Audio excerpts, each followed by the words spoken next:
অনেকদিন পর জেঠিমার বাসায় গেলাম। রাতের খাবার খেয়ে অনেক গল্পের পর জেঠিমা গেল তার রুমে ঘুমাতে। আমি পাশের রুমে ঘুমিয়ে পড়লাম। হঠাৎ মাঝরাতে দেখলাম জেঠিমা আমার পাশে শুয়ে আছে। এরপর আমি জেঠিমাকে বুঝতে না দিয়ে, বন্ধুরা সবাই কেমন আছো? আমার নাম জিতেশ, আমি হুগলি জেলায় থাকি। আজকে আমি আমার জীবনের একটা অভিজ্ঞতার কথা তোমাদের সাথে শেয়ার করব। আশা করব তোমাদের ভালো লাগবে। আজকের গল্পটা শোনার আগে আপনি যদি আমাদের এই চ্যানেলটি নতুন দর্শক হয়ে থাকেন তাহলে চ্যানেলটি সাবস্ক্রাইব করে আমাদের সাথে থাকবেন। আমার এক পরিচিত জেঠিমা আছেন, হুগলি জেলা শহর থেকে একটু বাইরে থাকেন। দেখতে খুবই সাধারণ, 50 বছর বয়স ছুঁই ছুঁই। চুল পাকতে শুরু হয়ে গেছে অনেক দিন, তাও দেখতে উনি সেই লেভেলের। সাধারণত উনি হাসি খুশি থাকেন, আমার সাথে খুবই বন্ধুত্বপূর্ণভাবে মেশেন। জেঠু ওনার স্বামী অনেক দিন আগে মারা গেছেন। ওনার এক ছেলে বিয়ে করে বাইরে থাকে চাকরি সূত্রে। ওনার বাড়িতে কাজের লোক আছেন। কাজের লোক সকাল থেকে সন্ধ্যা অবধি থাকে। ওনার আত্মীয়রা মাঝে মাঝে এসে দেখা করে যান ওনার সাথে। আমি আগেই বলছি জেঠিমার সাথে আমার সম্পর্ক ভালোই, কিন্তু কোনো দিন মুখ ফুটে মনের ইচ্ছার কথা বলে উঠতে পারিনি। লজ্জাও পেতাম, আবার ভয়ও পেতাম যদি বাবা মাকে বলে দেয়। একদিন ওনার বাড়িতে গেছিলাম। ওনার সাথে 7 দিন ছিলাম। সেই সময়ে ওনার আর আমার মধ্যে হাসিঠাট্টা দিয়ে শুরু হয়। আমাদের মধ্যে এমন কিছু হয় যেটা আমি কোনোদিন ভাবিনি। জেঠিমা কোনোদিন আমাকে খারাপ চোখে দেখা তো দূর, কোনোদিন ভুলও বোঝেননি। আমি গত সপ্তাহে একদিন আমার বিশেষ একটু দরকারে হুগলি গিয়েছিলাম। ফেরার সময় ভাবলাম একটু দেখে আসি আমার সুন্দরী জেঠিমাকে। যেমন ভাবা তেমন কাজ। আমার কাজ শেষ করেই চলে গেলাম ওনার ফ্ল্যাটে। গিয়ে দরজায় কলিং বেল টিপতেই খুলে গেল দরজা। দেখি আমার জেঠিমার শাড়ি পরে দরজা খুলে আমাকে দেখে হাসি দিল, আর অবাক হয়ে জিজ্ঞেস করল, কি ব্যাপার হঠাৎ জেঠিমার কাছে কিছু না জানিয়ে? আমি বললাম, অসুবিধায় ফেললাম বুঝি। আচ্ছা চলে যাচ্ছি। এই বলে যেই পিছন ফিরছি অমনি দেখছি আমার ডান হাতটা ধরে বলল, দম না করে ভিতরে আয়।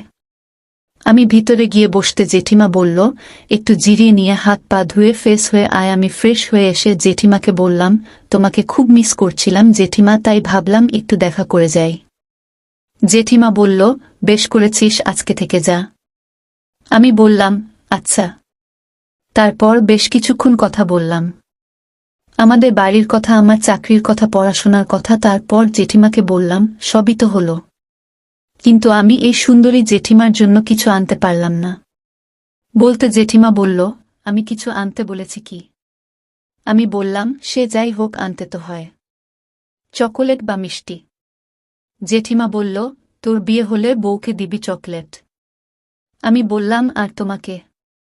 জেঠিমা বলল, জানি না, আমার কিছু চাই না, সব আছে।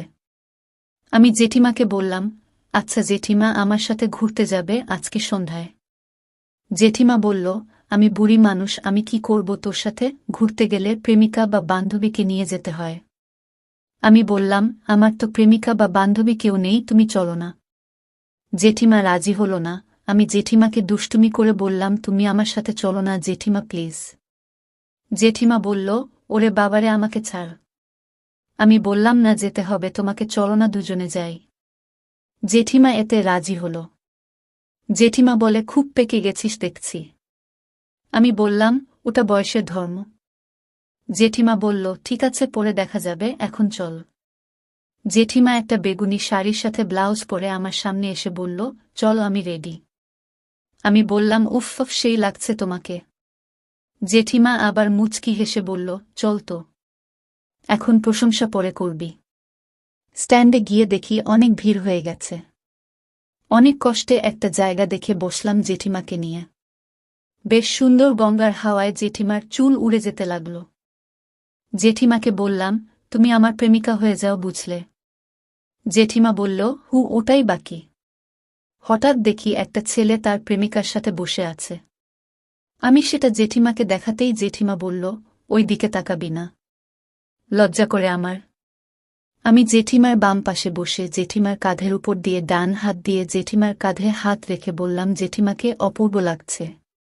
বিশ্বাস করো, প্রেমে পড়ে যাচ্ছি তোমার। জেঠিমার আবার সেই হাসি। জেঠিমা, তুমি আমাকে তোমার সাথে প্রেম করতে দেবে? জেঠিমা এটা শুনেই বলল, দেখছি, তবে একটা কথা বলি, তোকে কিছু মনে করিস না। আমি বললাম, বলো। জেঠিমা বলতে শুরু করল, তোর জেঠো চলে যাওয়ার পর থেকে প্রায় সারাদিন বাড়িতে থেকেই কেটে যায়, আমার কোনো বন্ধু বান্ধব নেই। আমি একটা বন্ধু বানানোর ওয়েবসাইট কয়েকদিন ব্যবহার করেছিলাম, কিন্তু ভালো কাউকে পাইনি। ইচ্ছা আমারও হয় যে কেউ আমাকে একটু সময় দেবে, কথা বলবে, মাঝে মাঝে ফোন করবে, কিন্তু সেই গুডেও বালি। তোকে আমার খুবই ভালো লাগে, কিন্তু প্রথম তুই আমার ছেলের মতো, আর আমার থেকে অনেক ছোট। আমি তোকে কিভাবে প্রেমের অধিকার দিই বল? তুই এটা ভাবিস না যে আমি তোকে অপছন্দ করি, কিন্তু আমার ভয় হয় যদি লোক জানাজানি হয় বা তোর বাবা মা জানতে পারে কোনদিন, তাহলে খুব খারাপ হব আমি তাদের কাছে। আমি এটা শুনে বললাম, কোনো ভয় নেই, কেউ কিছু জানবে না। আমি একটা ভালো বান্ধবী চাই, যার সাথে মন খুলে কথা বলতে পারবো এবং সবকিছু শেয়ার করতে পারবো। কোনো দিন কোনো কিছুর অভাব থাকবে না তার কাছে। তোমার মন ভাঙবে না কোনোদিন, তুমি আমার বান্ধবী হবে সারা জীবনের জন্য। এই বলে আমি জেঠিমার সামনে প্রপোজ করার ভঙ্গিমায় বসলাম। জেঠিমা লজ্জায় বলে ওঠে, এই কি করছিস? আমি বললাম, বলো আমাকে অ্যাকসেপ্ট করবে কিনা, না হলে উঠব না। জেঠিমা বলে, আচ্ছা আচ্ছা করলাম অ্যাকসেপ্ট, তোকে এবার উঠস না। আমি উঠে জেঠিমার পাশে বসে জেঠিমাকে আমার ইচ্ছের কথা বললাম।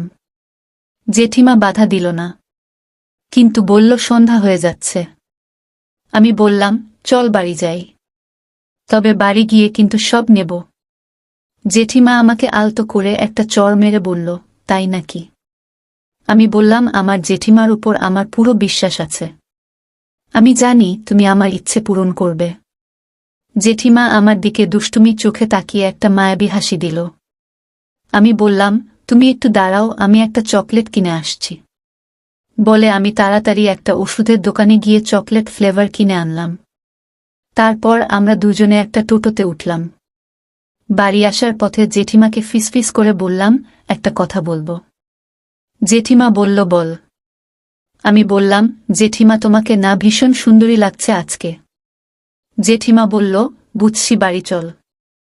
এরপর আমরা বাড়ি পৌঁছলাম।